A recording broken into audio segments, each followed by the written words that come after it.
হর হর মহাদেব, জয় মা। আপনারা সবাই আমার প্রণাম নেবেন। আশা করি আপনারা প্রত্যেকে খুব ভালো আছেন। মহাদেব এবং মায়ের কৃপায় আমিও খুব ভালো আছি। আর অনেক অনেক দিন পর আবার আমি ভিডিও পোস্ট করছি। আসলে সময়ের অভাবে আমি এই কটা দিন সেইভাবে ভিডিও পোস্ট করতে পারিনি। আপনারা সবাই কম বেশি জানেন যে একই দিনে আমাদের বাড়িতে মহাদেবের প্রতিষ্ঠা আর আমাদের মহামায়ার বাৎসরিক পুজো সম্পন্ন হয়েছিল। আর তারই ঠিক 15 দিন পর আমাদের কালাচাঁদ সোনার বাৎসরিক পুজোর অনুষ্ঠান ছিল। পরপর এত বড় বড় দুটো পুজো সম্পন্ন হওয়ার পর বাড়িতে আপনারা সবাই জানেন যে সমস্ত কিছু আবার গুছিয়ে রাখার একটা পরিপাটি ব্যাপার থাকে। আর দেখবেন বাড়িতে যে কোনো পুজো হওয়ার আগে একটা আলাদাই আনন্দ, আলাদাই একটা এনার্জি আমাদের মধ্যে কাজ করে। যে আনন্দের সঙ্গে আমরা খুব তাড়াতাড়ি চট করে সমস্ত কিছু আমরা জোগাড়যন্ত্র করে ফেলি, গুছিয়ে ফেলি। কিন্তু পুজো চলে গেলে আমাদের মধ্যে সেই এনার্জিটা আর কাজ করে না।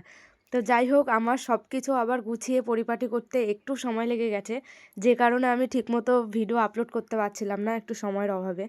তো এই ভিডিওটা হচ্ছে আমাদের মাকে যেদিন আমরা আনতে গেছিলাম সেই দিন, তার আগে মাকে আমরা সাজিয়ে এসেছিলাম, সেই সাজানোর ভিডিও। এই যে ভাইটাকে আপনারা এতক্ষণ দেখলেন যে মাকে কি সুন্দর করে শাড়িটা পরিয়ে দিল আর এক এক করে মাকে সমস্ত গয়না পরাচ্ছে, এই ভাইটাই আর ওর ভাই, ওরা দুই ভাই মিলে আমাদের মাকে এত সুন্দর করে তৈরি করেছে। কি যে অপূর্ব সুন্দর হয়েছিল মায়ের মুখটা। মায়ের মুখের দিকে তাকালে আমার আর কোনো কিছুই মাথায় আসছিল না, শুধু মনে হচ্ছে মা এক গাল ভর্তি হাসি নিয়ে যেন আমার দিকেই তাকিয়ে রয়েছে। এত সুন্দর লাগছিল মায়ের রূপ। আর মায়ের রূপ কোনো ভাষা দিয়ে বা এমন কোনো শব্দ নেই পৃথিবীতে যে শব্দটা দিয়ে আমি মায়ের রূপ বর্ণনা করব। এত সুন্দর মায়ের রূপ। আর এই যে দুই ভাই, মানে মায়ের মূর্তিগুলো এত সুন্দর সুন্দরভাবে তৈরি করেছে। এরা আমার থেকেও বয়সে অনেক ছোট, অনেক অল্প বয়সে ওরা এত সুন্দর আর এত কঠোর পরিশ্রম করে এই যে এত সুন্দর সুন্দর প্রতিমা তৈরি করে। ওদের এই কাজ বা এই প্রতিভাকে আমি সত্যি মন থেকে সম্মান জানাই।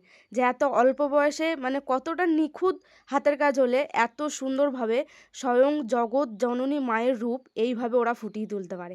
ঈশ্বরের কাছে আমি মন থেকে প্রার্থনা করি যে ওদের এই কাজ নিয়ে ওরা জীবনে অনেক দূর এগাক আর অনেক বড় হোক।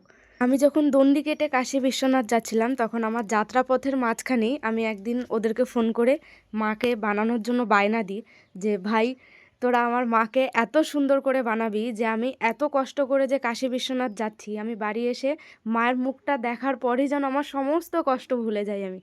তো ওরাও আমাকে ফোনে একটাই কথা বলেছিল যে দিদি, তুমি কোনো চিন্তা করো না, তুমি নিশ্চিন্তে আমাদের উপর বিশ্বাস করো, আমরা সম্পূর্ণ তোমার মনের মতো করে তোমার মাকে তোমার কাছে বানিয়ে দেবো। আর সত্যিই ওরা ওদের কথা রেখেছে। মার এই অপূর্ব রূপ দেখে শুধু আমি যে পাগল হয়ে গেছি তা না, মায়ের পুজোর দিন প্রত্যেকটা মায়ের ভক্ত মায়ের রূপ দেখে শুধু একটাই কথা বলেছে যে অপূর্ব, অতুলনীয়, অসম্ভব সুন্দর হয়েছে মায়ের মুখটা। আর মায়ের মুখটা দেখে সত্যিই মনে হয় যে অদ্ভুত এক মায়া জড়িয়ে রয়েছে মায়ের মুখে। আর মা নিজেই মুখ ফুলিয়ে হেসে, গাল ফুলিয়ে হেসে তার ভক্তদের দিকে নিজেই ড্যাব ড্যাব করে তাকিয়ে রয়েছে। আর মায়ের সঙ্গে মায়ের এই দুই সখী মা, তাদেরও কিন্তু অসম্ভব সুন্দর লাগছিল দেখতে।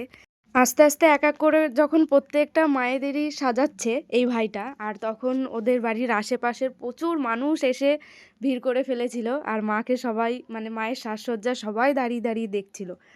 এই যে একটা ছোট্ট বাচ্চা, ও মাকে হা করে অনেকক্ষণ ধরে দাঁড়িয়ে দাঁড়িয়ে মায়ের সাজসজ্জা দেখছিল। আর এই যে মাকে সাজানোর সময় যে ভাইটা মাকে প্রথম থেকেই সাজিয়ে যাচ্ছে, শাড়ি পরাচ্ছে, গয়না পরাচ্ছে, এই ভাইটাকে আমি প্রচুর পরিমাণে জ্বালাতন করেছিলাম যে ভাই এইভাবে না ওইভাবে, ওইভাবে না ওইভাবে। আর ও পুরো আমার নিজের ছোট ভাইয়ের মতন সমস্ত কিছু আমার আবদার সহ্য করে, আমার জ্বালাতন সহ্য করে মাকে ঠিক সেইভাবেই সাজিয়ে দিচ্ছিল। কোনো কিছুতে কোনো বিরক্ত বা কোনো রাগ হচ্ছিল না। ও ওর চিন্তাভাবনা এই সাজানোর দিক থেকে মায়েদের, ওর চিন্তাভাবনা আর আমার চিন্তাভাবনা পুরো সম্পূর্ণই এক, বলতে গেলে পুরো অনেকটাই এক। আমি নিজে যখন মাকে সাজাই তখন আমিও কোনো তাড়াহুড়ো করি না। অনেকটা টাইম নিয়ে আমি চিন্তাভাবনা করি যে মাকে কীভাবে শাড়ি পরালে ভালো লাগবে, কোন জিনিসটার সঙ্গে কোন জিনিসটা পরালে ভালো লাগবে, কোনটার পর কোনটা পরালে সবথেকে বেশি সুন্দর লাগবে মাকে। ও ঠিক সেইভাবেই আস্তে আস্তে সমস্ত কিছু চিন্তা করে করে ও মাকে সাজায়। আর সবথেকে বড় কথা, ও মন থেকে মাকে সাজায়। যতক্ষণ না ওর মনের মতন হয় মায়ের সাজসজ্জা, ও ততক্ষণ প্রত্যেকটা জিনিস অল্টারনেট করিয়ে করিয়ে ও মাকে সাজাতে থাকে। আর অনেকটা সময় ধরে ও ওর মনের মতন করে মাকে সাজিয়েছিল। আর এইদিন আমি ওকে বলেই দিয়েছিলাম যে, "তুই ভাই তোর মনের মতো করে তুই মাকে সাজা।" আর আমরা সবাই এদিকে বসে, বসে দেখছি যে ও কত সুন্দর করে আস্তে, আস্তে ও মাকে ওর মনের মতো করে সাজাচ্ছে। ওর কি আমাদের প্রত্যেকের মানে এই সাজটা আমাদের প্রত্যেকের খুব মনের মতন হয়েছিল।